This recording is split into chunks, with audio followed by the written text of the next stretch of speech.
Sweden میں قرآن کریم کی بے حرمتی بلا شبہ اسلاموفوبیا کا بدترین واقعہ ہے اور اس طرز عمل سے دنیا بھر کے مسلمانوں کے جذبات کو ٹھیس پہنچی ہے۔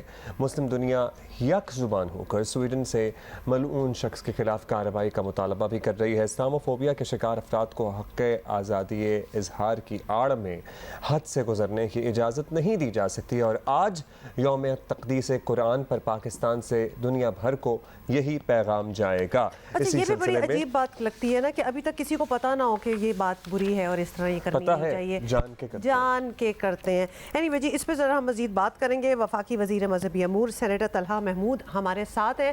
سینیٹر صاحب، سویڈن میں جو کچھ ہوا اور ایکچولی ہوتا چلا جا رہا ہے، یہ تو مسلمانوں کے لیے ناقابل برداشت ہے ڈیفینیٹلی۔ عالم اسلام نے اس پر بھرپور رد عمل بھی دیا ہے۔ آپ کے خیال میں سخت پیغام دینا کافی ہوگا؟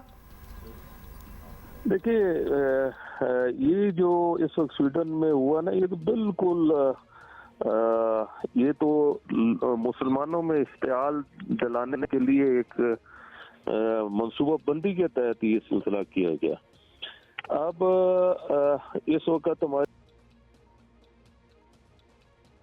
دیکھیے، یہ جو اس وقت سویڈن میں ہوا نا، یہ تو بالکل یہ تو مسلمانوں میں اشتعال دلانے کے لیے ایک منصوبہ بندی کے تحت یہ سلسلہ کیا گیا۔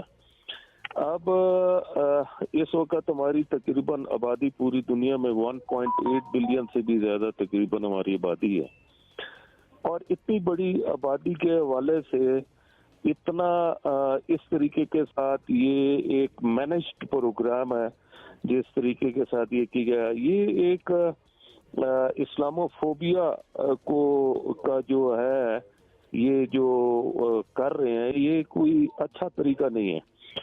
اب اس کے اندر ہمیں کیا کرنا چاہیے؟ ہمیں چاہیے کہ مسلم ممالک جو ہیں انفرادی اور OIC کی سطح پر اجتماعی طور پر مشترکہ حکمت عملی تیار کریں، جیسا کہ پہلے عالمی طور پر اسلاموفوبیا کو یہ ایک حقیقت کے طور پر انہوں نے منوایا تھا، اور یونائٹڈ نیشن نے اس کے تدارک کے لیے 15 مارچ کا دن مقرر کیا گیا تھا، اور جو 140 ممالک تھے ان کو اس بات کا انہوں نے پابند کیا تھا کہ وہ 15 مارچ کو اسلاموفوبیا کے تدارک کے طور پر منائیں۔ یہی چیزیں مسلمانوں کو جگاتی ہیں، اور اللہ تعالیٰ خیر کرے اور ہم مسلمان اکٹھے ہوں اور ان چیزوں سے ہمیں جو ہے نجات ملے جو ہمارے جذبات سے چلتے ہیں۔ ہمارے لیے بالکل ناقابل برداشت ہے کہ ہماری اگر کوئی قرآن شریف کو، ہماری احادیث کو، ہمارے مساجد کو اگر کوئی مسلمان اس کو برداشت نہیں کرے گا، اب اس کے لیے اپنی جانیں، اپنا خون کا آخری قطرہ تک بہانے کے لیے تیار ہیں۔ بالکل سینیٹر صاحب، لیکن یورپ میں ایک کے بعد ایک واقعات ہو رہے ہیں اس طرح کے، اور انہیں شخصی آزادی کی آڑ دی جا رہی ہے۔ کس طرح ہم دنیا کو باور کرائیں، یا دنیا کیوں نہیں سمجھ رہی ہے کہ یہ مسلمانوں کے لیے قابل برداشت نہیں رہا ہے؟ اب ہمیں اس چیز سے سبق سیکھنا ہے کہ ہمیں اکٹھا ہونا ہے، ہم اکٹھے ہوں گے۔ آج کل دیکھیں، سیدھی سی بات ہے، طاقت کو سلام۔ اب جہاں دیکھیں گے کہ اکٹھے ہو گئے ہیں تو پھر ایک ایک چیز کے اوپر جو ہے وہ فوکس بھی ہوگا، بات کو سنا بھی جائے گا، بات کو مانا بھی جائے گا۔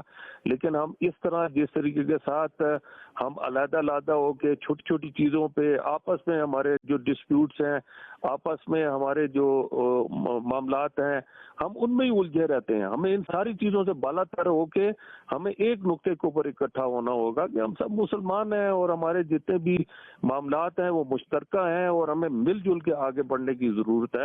اور میں سمجھتا ہوں کہ جب ہم اس لائن پہ جائیں گے تو دنیا ہمیں ضرور مانے گی، دنیا ہمیں پھر اگنور نہیں کر سکتی، اور ہمیں سمجھنا ہوگا کہ یہ جو لوگ ہیں یہ ہمارے دوست یا ہمارے یہ وہ نہیں ہے، یہ لوگ اندر سے اپنے پورے پلان کے ساتھ یہ سب اکٹھے ہیں، جتنے بھی جو بھی یورپ کے ممالک ہیں، امریکہ اور یہ دوسرے ممالک ہیں، یہ سب اکٹھے ہیں اس نقطے کے اوپر۔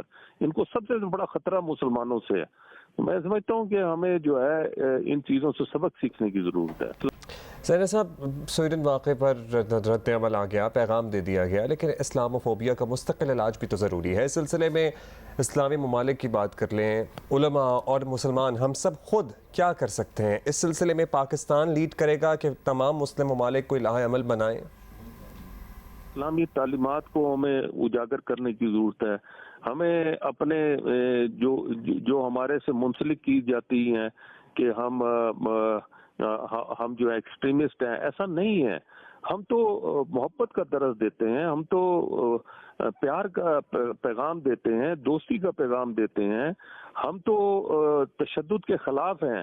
انہوں نے تو ہم لوگوں کو دہشت گرد بنا دیا ہے۔ تو میں یہی کہنا چاہ رہا ہوں کہ ایسا نہیں ہے کہ ہمیں دنیا کو جو ہے بتانا ہوگا، اس کے لیے لابنگ کی ضرورت ہے۔